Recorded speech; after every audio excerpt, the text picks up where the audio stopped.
একটা ভিডিও কালকের ভিডিওটা আপলোড দিয়েছি, টাইম পাইনি। সকাল থেকে শুধু কাপড় ধুয়েছি, আর তো ঘর ঝাড় দেওয়া, ঘর মোছা, রান্না করে এসে করবো। মামামকে আনতে যাচ্ছি, মামামকে একবারে নিয়ে ডক্টর দেখাতে নিয়ে যাব, কারণ টিতের যা পেইন, মেয়ে একদম ডেন্টিস্টকে দেখাতেই হবে, হচ্ছে না আর। শিলং গিয়েও বকলো, বললাম ওকে যে নিগ্রিমসে নিয়ে দেখে, ওর পাপাও যেতে চায় না নিগ্রিমসে, বলবো প্রাইভেট দেখিয়ে নেবে, ওই দিকে দাঁড়িয়ে থাকা ও সহ্য হয়, কিন্তু ভালো তো। তো যাই হোক, ডক্টর যদি পাই দেখিয়ে আসবো, আগামী বিকেলে। তার জন্য একবারে রেডি হয়ে বেরিয়েছি। কাপড় ধুয়েছি, অনেকগুলো কাপড়। বৃষ্টি আসলে মা বা দিদা উঠিয়ে দেবে বাবা। আর রান্না করিনি, গিয়ে রান্না করবো।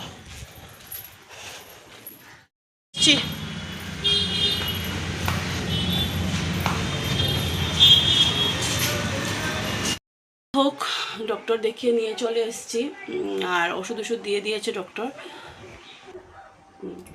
ওষুধ দিয়ে দিয়েছে। তো মামাম বললো ওর পাপা না আসলে বলে ও ফেলবে না।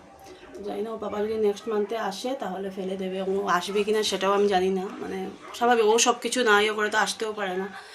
তো যাই হোক, এখন আমি তো ওষুধ নিয়ে এসেছি, এমনিতেই এখন ফেলবে না, এর মধ্যে ওর টেস্ট চলছে, তার মধ্যে বললো যে না কয়েকদিন পরে ফেললেও হবে, একবার একটু চিন্তা ভাবনা করে ফেলে দিলি তো ভালো। হ্যাঁ, একদিকে সত্যি কথা ফেলে দেওয়াটাই ভালো, এটা আমিও বুঝি, কারণ দাঁতের প্রবলেম তো একটা থেকে আরেকটা ছড়িয়ে যায়, এটা ছড়িয়ে গেলে কিন্তু ক্যাভিটি প্রবলেম হয়। সো এখন ওষুধ যেগুলো দিয়েছে ওগুলো চলবে। আর মানে আমার মেয়েটার কী হয়, 2টা দিন আমার মেয়েটা সুস্থ থাকে না, 2টো দিন সুস্থ থাকে না। গত বছর জুন মাসে আমি কানের ডাক্তার দেখিয়েছিলাম, তোমরা জানো, আমি ভিডিও করেছি, শেয়ার করেছি।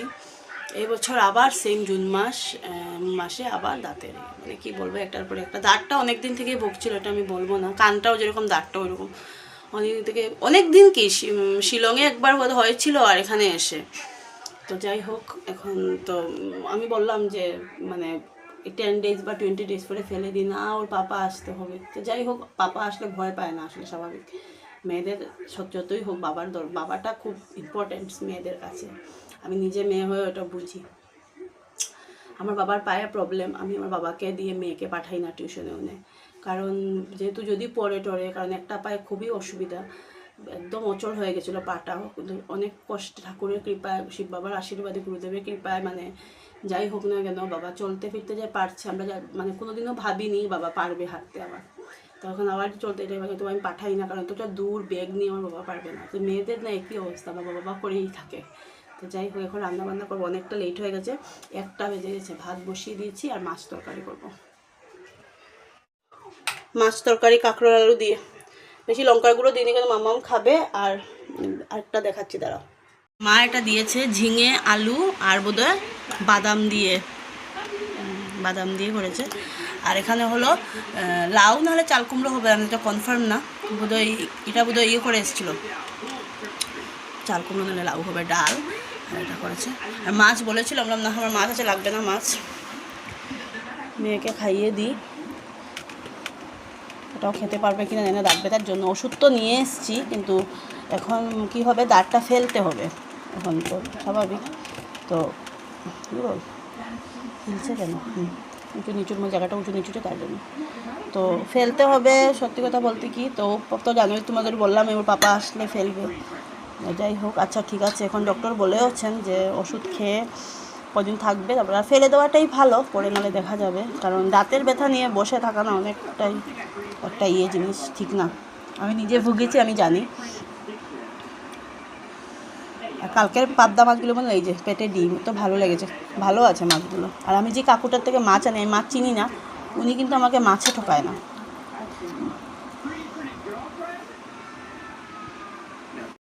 তো গুড ইভিনিং, এখন বাজে 8টা বাজার 20 মিনিট বাকি, এখন বলছি গুড ইভিনিং। মামামকে পড়তে বসালাম, চা খেয়ে নিয়েছি।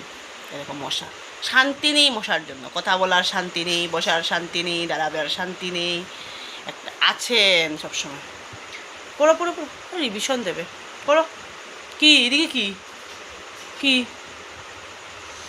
তো এখন মামামের একটু টিথ পেন কম আছে না মামা? আমার এখন কাপড় ভাঁজ করতে, পর্দা লাগাতে হবে। আজকে মামামকে স্কুলে দিয়ে এসে ওগুলো ধুয়ে দিয়েছিলাম, জানি বিকেলে হবে না, বিকেলে বলছি দুপুরবেলা আর হবে না। আসলাম, এসে ওই রান্না করলাম, খেলাম। এটাও তো অনেক রান্না করে খেতে 5 মিনিট লাগে, রান্না করতে তো টাইম লাগে।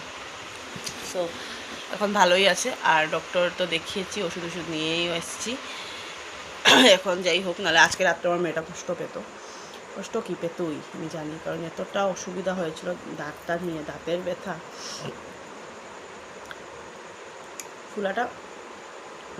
ফুলাটা ওখানে ফোলাটা ভাবটা আছে, মাড়ির ফোলা তো এটা আছে। তো মামাম যেহেতু ওইদিকে পড়ছে, তাই আমি ভাবলাম যে না, এগুলো আমি একটু ক্লিন করে নিই, কারণ দেখো যতটাই হোক না কেন উইকের মধ্যে 2 ডেজ 3 ডেজ এগুলো ক্লিন করতেই হয়। কিন্তু আমি তো করতে পারি না, ধুলোবালি পড়ে যায়। তবু করি না যে তা না, হতে পারে উইকের মধ্যে 2 ডেজ পারি, 3 ডেজটা পারি না, মানে বলবো না যে পারি বলে।